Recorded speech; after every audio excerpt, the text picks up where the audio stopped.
Você sabia que o Brasil foi palco em um dos maiores casos de avistamentos de OVNIs do mundo? Uma noite em que os radares da Força Aérea detectaram objetos misteriosos, caças foram enviados para interceptá-los e o próprio governo brasileiro reconheceu publicamente o ocorrido. Essa é a história da chamada Noite Oficial dos OVNIs do Brasil. Ficou curioso? Vem comigo então.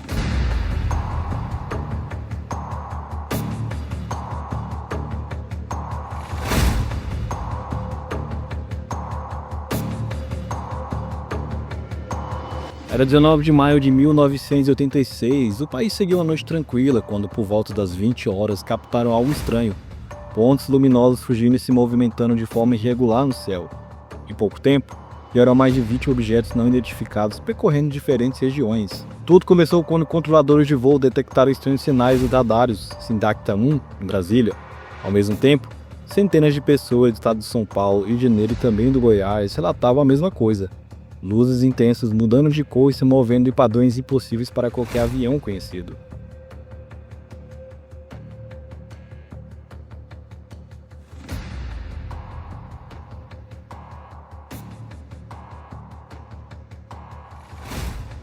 Os objetos pareciam brincar com a gravidade. Aceleravam em velocidades absurdas, paravam de repente, até desapareciam diante dos olhos. Diante da situação, a Força Aérea Brasileira entrou em ação.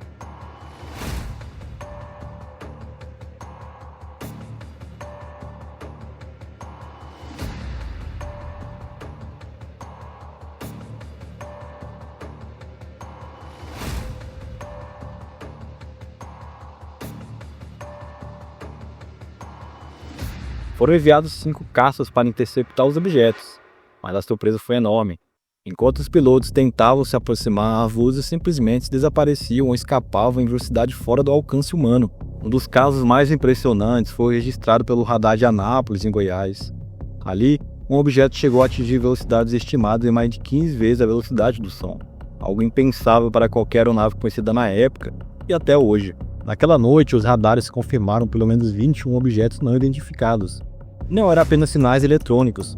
Os pilotos também os viram com seus próprios olhos. Alguma coisa aqui no setor noreste São José? Um farolzinho por lá? Eu tô olhando bem, o bicho tá parado. Nem sobe, nem desce, nem vai pra esquerda nem pra direita. Tá paradinho lá. Tô olhando, não é estrela não. É um farol. Um deles chegou a relatar. A olho nu parecia um avião. Quando coloquei no binóculo para observar, é que eu vi que ele era extremamente cintilante e multicolorido. Tinha vermelho, azul, branco, lilás, um monte de cores, com uma certa predominância do laranja, mas ele era muito bonito. O caso ganhou tanta repercussão que no dia seguinte, o então ministro da Aeronáutica, o brigadeiro do ar, Octávio Moreira Lima, convocou uma coletiva de imprensa. Toda vez que é detectado algum objeto não identificado, evidentemente há um processo bastante eficiente de verificar se foi alguma aeronave que está voando sem um plano de voo aprovado, etc. Mas quando se comprova que é algo diferente, as aeronaves então são acionadas. O que ocorreu foi que os radares detectaram vários objetos não identificados na área de São Paulo, São José dos Campos, Rio de Janeiro. Diante das câmeras, ele admitiu. De fato, houve algo anormal. Os objetos eram reais e foram captados por radares e testemunhados por pilotos treinados.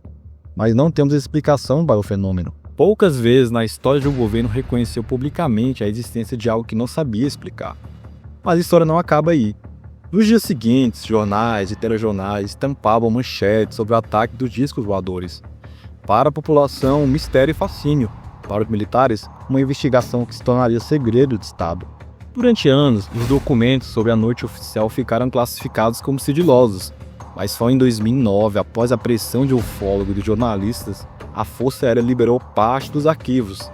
Neles, estavam descritos em detalhes os avistamentos, como objetos acompanhados por mais de 3 horas, movimentos que desafiavam as leis da física, desaparecimentos instantâneos dos radares, e a impressão de que os OVNIs escolhiam quando aparecer e desaparecer.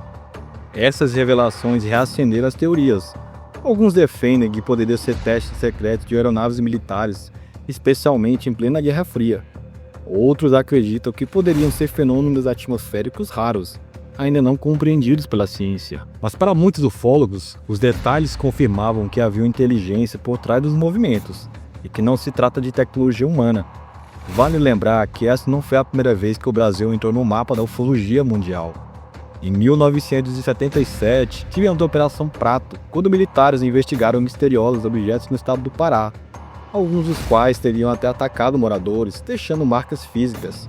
Outro, em 1996, veio o famoso caso do ET de Varginha, que até hoje intriga pesquisadores e divide também opiniões. Todos esses episódios fizeram no Brasil um dos países com o maior número de casos oficiais de OVNIs reconhecido por autoridades. Mas entre todos eles, a Noite Oficial dos OVNIs se destaca. Primeiro, porque os avistamentos não foram isolados. Centenas de testemunhas civis e militares viram as luzes no céu. Segundo, porque os fenômenos foram registrados em instrumentos técnicos confiáveis, como radares militares. E terceiro, porque houve uma admissão pública, direta e sem rodeio de que algo real e inexplicável aconteceu. E aí que mora o mistério. Se em 1986 a Força Aérea Brasileira reconheceu um fenômeno assim, quantas outras noites como aquela pode ter ocorrido, mas permanecem em segredo? O que mais pode estar guardado nos arquivos classificados de governos ao redor do mundo? Talvez nunca tenhamos uma resposta definitiva, mas a Noite Oficial dos OVNIs no Brasil nos lembra de algo muito maior, que o universo é vasto demais e que o ser humano ainda compreende apenas uma fração do que existe ao seu redor. Naquela noite, em 1986, luzes misteriosas lançaram sobre o céu brasileiro. E desde então, fica a pergunta que ecoa até hoje, sempre que olhava para as estrelas: estamos sozinhos ou apenas sendo observados em silêncio? Como aquela noite que mudou a história da ufologia do Brasil. Obrigado por assistir e até o próximo vídeo.